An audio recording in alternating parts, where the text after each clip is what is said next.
हरि सफला एकादशी हजुरलाई प्रणाम। सफला एकादशी हजुरलाई प्रणाम। गर्छौं व्रत जप्छौं हरि पुज्छौं शालिग्राम। गर्छौं व्रत जप्छौं हरि पुज्छौं शालिग्राम। सफला एकादशी को जय। भक्तवत्सल भगवान को जय। समादरणीय वन्दनीय प्यारा प्यारा भक्त भागवतहरू, आज सफला एकादशी व्रत हो। पौष कृष्ण पक्षमा पर्ने सफला एकादशी व्रतको व्रतकथा महात्म्य भगवान श्री कृष्णले युधिष्ठिरजी लगायत 5 पाण्डवलाई जस्तो प्रकारले श्रवण गराउनु भएको थियो अनि नैमिषारण्यमा शौनकादि 88,000 ऋषिहरूलाई सूतजीले जुन सफला एकादशीको व्रतकथा महात्म्य श्रवण गराउनु भएको थियो, जुन व्रतकथा महात्म्य पुस्तकमा राखिएको छ, सोही व्रतकथा महात्म्य पूरा हजुरहरूलाई श्रवण गराउने प्रयास गर्दै म टिका पौडेल उपस्थित भएको छु। हजुरहरू सबैलाई ओम टिभी नेपाल परिवारमा हार्दिक स्वागत छ। सम्पूर्ण वैदिक सनातनी तपाईँ हामीले एकादशीको व्रत पक्कै पनि बस्दछौँ। आजको यो पावन दिनमा व्रत बस्न सकिएन भने पनि आफू देशभित्र अथवा देश बाहिर जहाँ रहे तापनि भक्तिभाव श्रद्धापूर्वक व्रतकथा महात्म्य मात्र बारम्बार श्रद्धापूर्वक पूरा श्रवण गरिन्छ भने जान अनजानमा गरिएका सम्पूर्ण पापहरू नाश हुने अनि जीवनमा तपाईँ हामीलाई बारम्बार ठक्कर मिलिरहेको छ, जीवनमा बारम्बार हामी असफल भइरहेका छौँ भने पनि भगवानको कृपा आशीर्वाद प्राप्ति भयो भने तपाईँ हाम्रो जीवन धन्य बन्नेछ, जीवनमा सफलता मिल्नेछ। त्यसैले व्रतकथा महात्म्य पूरा श्रवण गरेर अधिकाधिक पुण्य प्राप्त गर्नुहोला। भगवानको आशीर्वाद सबैलाई मिलोस्। सबैलाई सफला एकादशीको हार्दिक मङ्गलमय शुभकामना भन्दै आउनुहोस्। सर्वप्रथम ध्यान गरौँ। हजुरहरूको अगाडि पुष्प भएदेखि पुष्प हातमा लिएर ध्यान गर्न सक्नुहुन्छ। भएन भने चिन्ता नलिनुहोला। मनरूपी पुष्प भगवानलाई समर्पण गर्दै अर्पण गर्दै यो भावना राख्दै हजुरहरूले श्रद्धापूर्वक कथा श्रवण गर्नुहोला। आउनुहोस् ध्यान गरौँ। ओम शान्ताकारं भुजगशयनं पद्मनाभं सुरेशं विश्वाधारं गगनसदृशं मेघवर्णं शुभांगं लक्ष्मीकान्तं कमलनयनं योगिभिर्ध्यानगम्यं वन्दे विष्णुं भवभयहरं सर्वलोकैकनाथं ध्येयं सदा परिभवघ्नमभीष्टदोहं तीर्थास्पदं शिवविरिञ्चिनुतं शरण्यं भृत्यार्तिहं प्रणतपालभवाभिपोतं वन्दे महापुरुषते चरणारविन्दं नारायणं नमस्कृत्य नरं चैव नरोत्तमं देवीं सरस्वतीं व्यासं ततो जयमुदीरयेत्। भक्तवत्सल भगवान को जय। ओम नमो भगवते वासुदेवाय। युधिष्ठिरजी महाराजले प्रश्न गर्नुभयो, सबैभन्दा अगाडि पौषस्य कृष्ण पक्षे तु केयमेकादशी भवेत्, किं नाम को विधिस् तस्याः को देवास्तत्र पूज्यते। हे श्री कृष्ण, हे मेरो भगवान, पुषको कृष्ण पक्षमा कुन नाम गरेको एकादशी हुन्छ?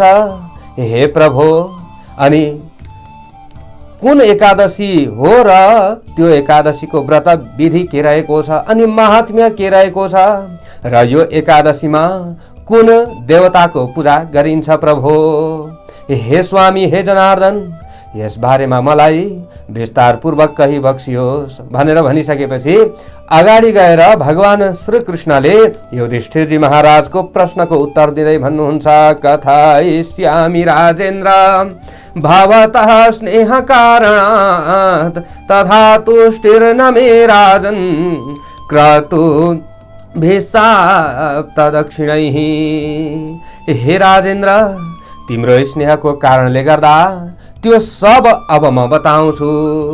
जे प्रश्न गर्नुभएको छ ती प्रश्नहरूको उत्तर अवश्य पनि पाउनुहुनेछ। हे राजन, दक्षिणा सहितका यज्ञहरूले म त्यति प्रसन्न हुन्न जति प्रसन्नता मलाई एकादशीको व्रतले हुन्छ। त्यसकारण सकेसम्म एकादशीको व्रत गर्नुपर्दछ। हे राजन, तस्मात् सर्व प्रयत्नेन कर्तव्यो हरिवासरः पौषस्य कृष्णपक्षे तु द्वादशी भवेत् नृप।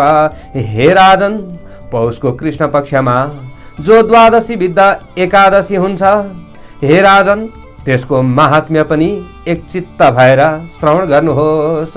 हे राजन, जो एकादशीहरूमा पहिले कहिएका छन् ती सबै एकादशीहरूको पनि व्रतमा यो एकादशीको व्रत गरौँ कि नगरौँ भन्ने विकल्प बुद्धि नगर्नु। मैले अगाडि एकादशीको व्रत बसेकै छु, अब मैले बस्दा र नबस्दा उस्तै त हुन्छ होला नि भनेर म बस्दिनँ नभन्नु, व्रत बस्नु पर्दछ। मैले अगाडि तुलसीको विवाह गराइहालेँ, अब एकादशीको व्रत नबस्दा भइहाल्छ भनेर आफूले त्यसरी नभन्नु अरे। निरन्तर सकिन्जेलसम्म आफ्नो यो जीवन रहिन्जेलसम्म एकादशीको व्रत बसिरहनु पर्दछ। हे राजन, सबै एकादशी उस्तै हुन्, तैपनि यस एकादशीको अर्कै कथा महात्म्य र महिमा रहेको छ। म त्यो बताउँछु, सावधान भएर श्रवण गर्नुहोस्। अब उपरान्त म तपाईलाई पौष कृष्ण पक्षको एकादशीको बारेमा तपाईं र जनताको कल्याणका लागि म भन्दैछु, सबैको उद्धारका लागि म भन्दैछु। हे राजन, पौष कृष्ण पक्षमा जो सफला नामले पुकारिने एकादशी हो, यसको अधिदेवता भगवान श्रीहरि नारायण हुनुहुन्छ। ती श्रीहरि नारायणलाई परिश्रम पूर्वक विशेष प्रकारले पूजा गर्नुपर्दछ। हे राजन, मनुष्यहरूले यस एकादशीको व्रत पनि पहिलेकै विधिले गर्नुपर्दछ। पूर्वेण विधिना राजन कर्तव्यैकादशी जनैः। नाग सर्पहरूमा जस्तो शेष नाग श्रेष्ठ हो, अनि यस्तै प्रकारले पक्षीहरूमा जस्तो गरुड श्रेष्ठ हो, यथा श्वमेधो यज्ञानाम, यज्ञहरूमा जस्तो अश्वमेध यज्ञ श्रेष्ठ हो, यस्तै प्रकारले नदीहरूमा जस्तो गंगाजी श्रेष्ठ हुनुहुन्छ। हे राजन, त्यस्तै प्रकारले व्रतहरूमा एकादशीको तिथि अत्यन्त श्रेष्ठ छ। हे भरत श्रेष्ठ, हे भरत वंशमा उच्च युधिष्ठिर, ती मानिसहरू एकदम मेरा पूज्य छन्। जो मानिसहरू लागि परेर बारम्बार एकादशीको व्रत बस्दछन्, एकादशीको व्रत बस्दछन् भने ती मनुष्यहरूलाई म कृपा आशीर्वाद दिन्छु। भगवानले यसरी भन्नुहुन्छ, मैले जो सफला एकादशीको नाम भने अब त्यसको पूजा विधि सुन। त्यस एकादशीमा देश समय अनुसार फलेका राम्रा राम्रा फलहरूले मलाई पूजा गर्नुपर्दछ।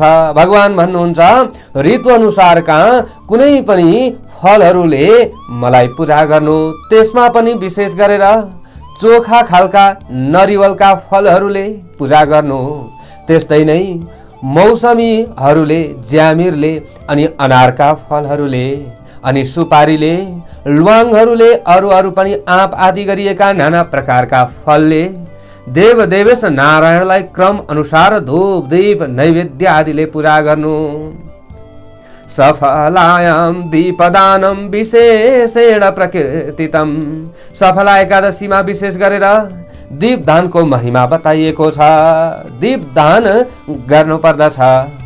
भगवानको अगाडि सफला एकादशी व्रतको दिनमा बत्ती बाल्न पर्दछ। तुलसाको फेदमा पनि बत्ती बाल्न पर्दछ। अब हजुरहरू धेरैजना अन्योलमा हुनुहुन्छ नि, आइतबार पनि परेको छ, तुलसीको पूजा गर्न हुन्छ कि हुँदैन? धेरैजना अन्योलमा हुनुहुन्छ। भले ही हामीले तुलसीलाई नछोइकन पूजा गर्नु पर्दछ यसरी बताइएको छ। हजुरहरूले तुलसीलाई स्पर्श गरिरहनै पर्दैन नि हैन। तपाईँ हामीले पूजा गर्नका लागि अलग्गै पूजा गर्दा भइहाल्छ, बत्ती बाल्दा अलग्गै बाल्दा भइहाल्छ, त्यसमा कुनै पनि चिन्ता लिन पर्दैन। आइतबार पनि परेको छ, एकादशी तिथि पनि एकैचोटि परेको छ, के गर्ने होला? लौन फसादमा परियो। भगवानलाई भोग लगाउनका लागि तुलसी पत्र नभई हुँदैन, मन्जरी नभई हुँदैन, अब के गर्ने होला दुविधामा हुनुहुन्छ हैन। हजुरहरूले अगाडि नै तुलसी पत्र पक्कै पनि टिपेर राख्नु भएको छ अथवा मन्जरी टिपेर राख्नु भएको छ, सोहीद्वारा हजुरहरूले राखेर भोग लगाउन सक्नुहुनेछ। यसमा कुनै चिन्ता लिन पर्दैन।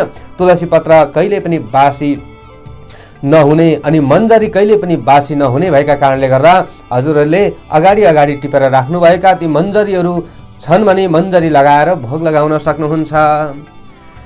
यहाँ भगवान भन्नुहुन्छ यस एकादशीमा प्रयत्नपूर्वक भए पनि हरि भजन गर्दै रातमा जागराम बस्नु पर्दछ। यदि जागराम नै बस्न सकिएन भने पनि व्रत कथा महात्म्यलाई बारम्बार श्रवण गरिरहनु। जबसम्म आँखा खुल्ला रहन्छ तबसम्म हामीले यी कर्महरू गरिरहनु पर्दछ। हरिमा एकाग्र मनको भएर रातमा जो जागा रहन्छ त्यसको त्यो पुण्यको फल यहाँ भगवान भन्नुहुन्छ। त्यसको पुण्यको फल सुन्नुहोस् है राजन, हे नरेश, त्यस पुण्यको बराबरी कुनै पनि यज्ञ छैन, त्यसको मुकाबिला गर्ने कुनै पनि तीर्थ छैन। यस संसारमा त्यसको तुलना गरिने कुनै पनि व्रत छैन हे राजन।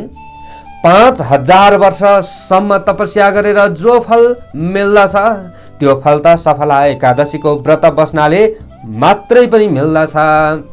5 वर्ष सहस्राणि तपस्तप्त्वा च यत फलम तत्फलम समवाप्नोति सफलाय व्रतेन वै। 5000 वर्षसम्म तपस्या गर्न त तपाईँ हामीले कहाँ सक्छौँ र यो कलियुगमा। तर सफला एकादशीको व्रत बस्ने प्रयत्न गरौँ, सहजै हामीलाई 5000 वर्षसम्म तपस्या गरेको फल मिल्ने रहेछ। भगवानले यसरी भन्नुहुन्छ अगाडि गएर, हे राजाहरूमा सिंह जस्ता युधिष्ठिर, अब तिमी सफलता पूर्वक गरिएको सफला एकादशीको कथा वृत्तान्त सुन्नुहोस्। तपाईले यो कथा वृत्तान्त महिमा श्रवण गरिसकेपछि अवश्य पनि बुझ्नुहुनेछ। अगाडि मैले कुन भगवानको पूजा गर्नुपर्दछ के नामले त्यो मैले बताएँ। ओम हरे नमः, ओम श्री नारायणाय नमः। यी मन्त्रहरूले आजको दिनमा भगवानको सेवा आराधना गर्न सकिन्छ। यस्तै प्रकारले हामीले शालग्राम भगवानको सेवा आराधना गर्दैछौँ भने यो हो। हजुरहरूले भगवान श्रीकृष्णको पूजा गर्दै हुनुहुन्छ भने पनि नारायण भगवानको स्मरण गर्दै ओम श्री कृष्णाय नमः भनेर पूजा गर्न सक्नुहुन्छ। ओम श्री रामाय नमः भन्दै पूजा गर्न सक्नुहुन्छ। यहाँ भगवान अगाडि गएर भन्नुहुन्छ, कथा महात्म्य श्रवण गराउनुहुन्छ।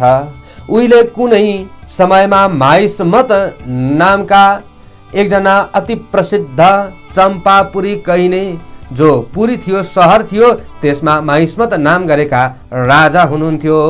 माहिष्मतस्य राजर्षे चत्वारासा भवन सुता। हे राजा शार्दुल, ती माहिष्मत राजर्षिका 4वटा छोरा थिए। ती मध्ये जो जेठो छोरो थिए त्यो अत्यन्तै पापी भए। ती अत्यन्त पापी भए। अर्काकी स्त्रीहरूलाई आँखा लगाउने, वेश्याहरूका साथमा सदा रमाउने र पापीले एकदम आफू पापले भरिएर पापी भएर पापीले विभिन्न कुकर्महरू, पाप कर्महरू गर्ने गर्दथे। आफू पापी भएका थिए। त बाबुलाई अत्यन्त चिन्ता भयो पिताजीलाई। सारा सम्पत्ति नाश गरिदिए यिनले। ती सधैँ देवता ब्राह्मणहरूको निन्दा गर्ने गर्दथे। वैष्णव भगवान श्री हरि विष्णुका भक्तहरू, यस्तै प्रकारले शैव भगवान श्री शङ्करका भक्तहरू लगायत सम्पूर्ण भगवानका भक्तहरूलाई हेला गर्ने गर्दथे। उनीहरूका देवताहरूलाई दिनौँ निन्दा गर्दथे अनि नीच काम गर्नमै रमाउँथे। तब छोरालाई त्यस्ता प्रकारको देखेर ती माहिष्मत राजाले अत्यन्त रिसाएर उसको नाम लुम्पक भन्ने राखिदिए। तब ती पिताले आफ्नो राज्यबाट ती लुम्पकलाई छोरो भए पनि दुष्ट कर्म गरेका कारणले गर्दा निकालिदिए। बन्धुवर्गले पनि वास्ता गरेनन्। राजाको डरले परिवारका सबै जनले पनि ती लुम्पकलाई त्यागिदिए। तब सबैले त्यागिएको त्यो लुम्पक पनि एक्लै घोरिएर चिन्ता गर्न लाग्यो। बाबु र बान्धवहरूले पनि त्यागिएको, अब म के गरौँ, कहाँ जाउँ भन्ने चिन्तामा परेको उसले तब पापैमा आफ्नो बुद्धि लगायो। अब घरबाट निकालिँदा पनि उस सुध्रिएन। अब म आफ्नो पिताको नगरलाई छाडेर वनमा जाने काम गर्छु अनि दिनभरि वनमै डुलफिर गर्छु। रात परिसकेपछि पिताको पुरीमा, पिताको सहरमै पसेर म चोरी गर्दछु भन्ने उसले यो विचार गर्यो। तब त्यो वनदेखि अब वनमा गएर बस्यो।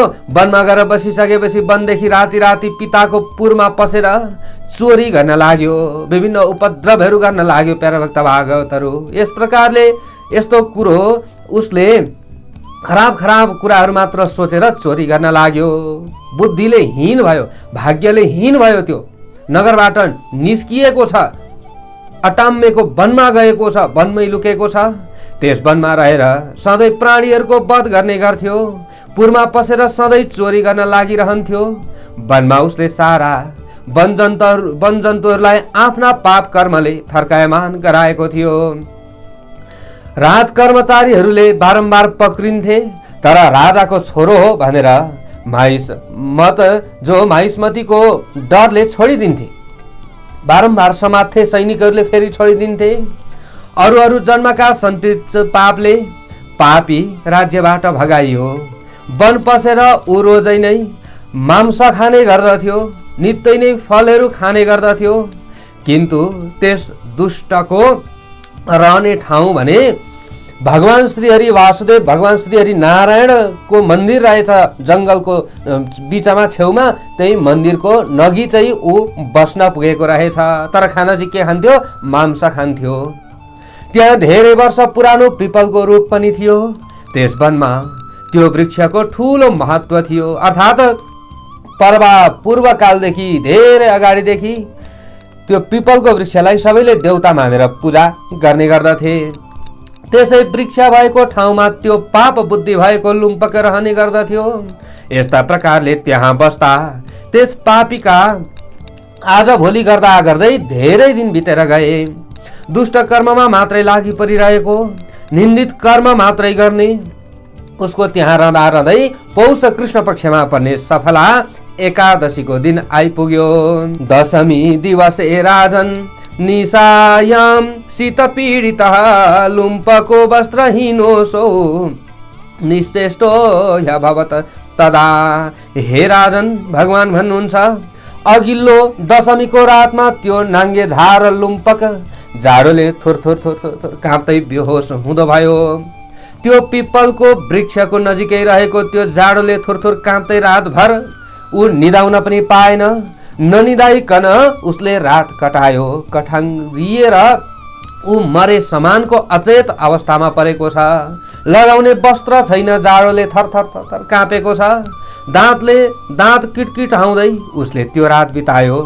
अब एकादशीको दिन भोलिपल्ट आयो। सूर्य उदाएपछि पनि ऊ होसमा आएको थिएन। तब त्यो लुम्पक सफला एकादशीको दिनमा मरे समान भएर लडिरहेको थियो। केही खाएको पनि छैन। मध्याह्न भएपछि मात्रै अलिअलि ताता घाम आएपछि उसको चेत खुल्यो। तब चेत आएको त्यो लुम्पक एकछिनपछि बसेको आसनबाट उठ्यो र घरिघरि गोडा लर्खराउँदै लड्ला झै गरेर उठेर हिँड्न लाग्यो। हिँड्दै वनको बिचमा पुग्यो। त्यहाँ भोक प्यासले आकुल व्याकुल भएको छ बिचरो। तब त्यस दुष्ट लुम्पकको अब न कुनै जीवित प्राणीलाई मार्ने तागत थियो, न केही गर्ने तागत थियो। उसले त्यो दिनमा जीवजन्तुलाई मार्ने तागत थिएन, त्यसैले जीवजन्तु मार्नतिर उसको मन गएन। तब त्यस लुम्पकले अलि परतिर यसो गएर हेर्यो। त्यहाँ गएर हेर्दा वृक्षबाट फलहरू भुइँमा झरिरहेका रहेछन्। त्यो वृक्षमा चढ्ने आँट पनि थिएन उसलाई। राम्रा राम्रा फलफुलहरू उसले भुइँमा झरेको थियो। त्यो बटुल बाटल पार्यो र ऊ लर्खराउँदै लर्खराउँदै फेरि अघि बसेको ठाउँतिर आउन लाग्यो। आउँदै गर्दा पिपलको ठुलो रुख मुनि आइपुगेपछि सूर्य पनि अस्तायो। अरे बाबा के हुने हो, म मरे नि भन्दै अत्यन्त दुखित भएर बिलाप गर्न लाग्यो। दिउँसो बटुल बाटुल पारेका फलहरूलाई त्यसै रुखका मनतिर थुपारिदियो, रुखको फेदमा राखिदियो। यी फलहरूले भगवान हरि प्रसन्न हुनुभयो र भन्यो, थुचुक्क त्यहाँ बसेको त्यो लुम्पक रातभरि निदाएन, हरिहरि भन्न लाग्यो। अरे ल हेर्नुहोस् है, उसले थुचुक्क बसेर हरिहरि म त मरे नि हरिहरि भन्न लाग्यो त भगवान हरि पनि प्रसन्न हुनुभयो। रातभरि ऊ निदाउन पाएन। अब त्यो निन्द्रा नलाग्नुले नै त्यसको जागरण भयो। भोलिपल्ट द्वादशीको दिन आइपुग्यो। दशमीको रात पनि ऊ निदाउन पाएन, थरथर काम्दै नखान पायो। एकादशीको दिन पनि न उसले खान पायो, त्यो रात पनि उसले ननिदाइकन बितायो। भगवान मधुसूदनले उसले दिक्क लागेर फेदमा थुपारेको त्यो फललाई आफ्नो पूजा मान्नुभयो। भक्तवत्सल भगवानको जय। दिनभर भोकै टट्टिनुलाई नै भगवानले सफलाको व्रत ठान्नुभयो। यो नै के हो, सफला एकादशीको व्रत हो भन्ने भगवानले ठान्नुभयो। यस्ता प्रकारले लुम्पकद्वारा अकस्मात त्यो व्रत गरियो। त्यसै व्रतका प्रभावले उसले निष्कण्टक राज्य प्राप्त गर्यो। हे राजन, भगवान भन्नुहुन्छ पुण्यको टुसो टुसाएको कारणले यस्ता प्रकारले उसले राज्य पायो। त्यो त्यस प्रकारको वृत्तान्त सबै रहेको छ। त्यो वृत्तान्त कुन प्रकारले पाए त राज्य, त्यो पनि म बताउँदैछु, सुन्नुहोस्। भोलिपल्ट जब द्वादशी आएको थियो, भोलिपल्ट सूर्य उदाउने बेलामा एउटा दिव्य घोडा त्यो लुम्पकको अगाडि आइपुग्यो। दिव्य वस्तुहरूले शोभिएको त्यो घोडा लुम्पकको समीपै आएर खडा भयो। हे राजन, त्यसै बेला आकाशवाणी भयो। आकाशवाणीले के भन्यो त, हे राजपुत्र, सफला एकादशीको व्रतको प्रभावले गर्दा वासुदेव भगवानको कृपाले अब तिमी निष्कण्टक आफ्नो राज्य प्राप्त गर भन्ने आकाशवाणी भयो। अब तिमी आफ्ना बुबा भाटौ जाऊ, शत्रुहरूले रहित भएको अकण्टक राज्य भोग गर भनेर आकाशवाणीले भन्यो। उसले पनि म त्यसै गर्छु यस्तो भन्ने बित्तिकै त्यही त्यो लुम्पक दिव्य रूपको हेर्दा हेर्दै हुँदो भयो। शरीर एकदम लुलो लङ्गड भइसकेको थियो, एकदम लडखडाइरहेको शरीर, तागत थिएन। यति भन्ने बित्तिकै उसको शरीर त दिव्य भयो। अरे तागत कहाँबाट आयो। तबदेखि अब उसले मान्यो, ओहो मैले त अन्जानमै सफला एकादशीको व्रत बसेछु। ऊ छक्क पर्यो। अब त्यहाँदेखि ऊ भगवानको भक्त बन्यो। दिव्य आचरणले शोभिएको सुशोभित भएर ऊ घर गयो र आफ्नो बुबालाई घरमा गएर गोडामा ढोग्यो। भगवानको कृपा भयो भने नि सद्बुद्धि आउँदछ अरे। त्यसैले त भगवानको शरणमा पर्नु, भगवानको शरणमा पर्नु, सद्बुद्धि आउँछ। सद्बुद्धि आइसकेपछि यसरी फल प्राप्ति हुन्छ। गोडामा उसले ढोग्यो। तब लुम्पकको पिता राजाले त्यसो आफ्ना वैष्णव पुत्रलाई आफ्नो अकटक राज्य दिए अनि उसैले धेरै वर्षसम्म त्यहाँ राज्य गर्यो। तबदेखि ऊ एकादशीको व्रतमा लागि परेर सधैँ विष्णु भक्तिमा रमाएर रहन लाग्यो। भगवान श्रीहरि विष्णुको आराधना गर्न लाग्यो। भगवान श्रीहरिको आराधना गर्यो। भगवान श्रीकृष्णका अनुग्रहले त्यसका सुन्दरी स्त्रीहरू र लाग्दा छोराहरू भएपछि गएर अनि उसले वृद्ध भएपछि राज्यमा आफ्ना पुत्रलाई बसालेर वनतिर गयो। इन्द्रियहरूलाई जितेर विष्णु भक्तिमा एकदम तल्लीन भयो। त्यस प्रकारले आत्मालाई साधेर आत्मसिद्ध प्राप्त गरेर मृत्यु पछाडि त्यो विष्णु लोकमा जाँदो भयो। भक्तवत्सल भगवानको जय। ऊ कहाँ पुग्यो त भन्दा भगवान श्रीकृष्णको समीपमा पुग्यो। त्यहाँ पुगेपछि जहाँ गएर ऊ निष्प्रिय भएर आनन्द लोकमा रहन लाग्यो। भन्नुको मतलब त्यहाँ गएर ऊ आनन्दपूर्वक रहन लाग्यो। यस्ता प्रकारले जो जनहरू सफला एकादशीको व्रत गर्दछन् ती जन यस लोकमा कीर्ति कमाएर अन्तमा अवश्य नै मोक्षमा प्राप्त हुन्छन्। इह लोके यशः प्राप्य मोक्षम यस्यान्त्य संशयम। यस मनुष्य लोकमा सफला एकादशीको व्रत गर्ने ती सबै मनुष्यहरू धन्य छन्, किनकि त्यसै जन्ममा नै ती मनुष्यहरूले मोक्ष प्राप्त गर्दछन्। मनुष्य लोकमा आएर जो व्यक्तिहरूले भगवानमा आस्था राख्दै सफला एकादशीको व्रत बस्दछन्, व्रत कथा महात्म्य श्रवण गर्दछन् भने ती व्यक्तिहरू मुक्त हुन्छन्। भक्तवत्सल भगवानको जय। भगवान श्रीकृष्ण भन्नुहुन्छ अगाडि गएर, हे युधिष्ठिर, सफलायस्य माहात्म्यं श्रवणाधिविसम्पते राजसूय फलं प्राप्य वसत स्वर्गे समानवः। हे युधिष्ठिर, यसमा कुनै पनि संशय छैन। हे राजन, सफला एकादशीको महात्म्य सुन्नाले मात्रै पनि राजसूय यज्ञको फल प्राप्त गरेर त्यो मनुष्यले स्वर्गमा गएर बस्न पाउँछ भनेर भगवान श्रीकृष्णले युधिष्ठिरजी महाराजलाई श्रवण गराउनु भएको जो सफला एकादशीको व्रत कथा महात्म्य हो, यथामति यथाभक्ति हजुरहरू समक्षमा हामीले राख्यौँ। श्रद्धापूर्वक पुरा हजुरहरूले बारम्बार श्रवण गर्नुहोला र अरूलाई पनि श्रवण गराउनुहोला। हजुरहरूलाई सबैलाई राम्रो होस् भन्दै म टिका पौडेल आज्ञा चाहन्छु। जय श्री हरि।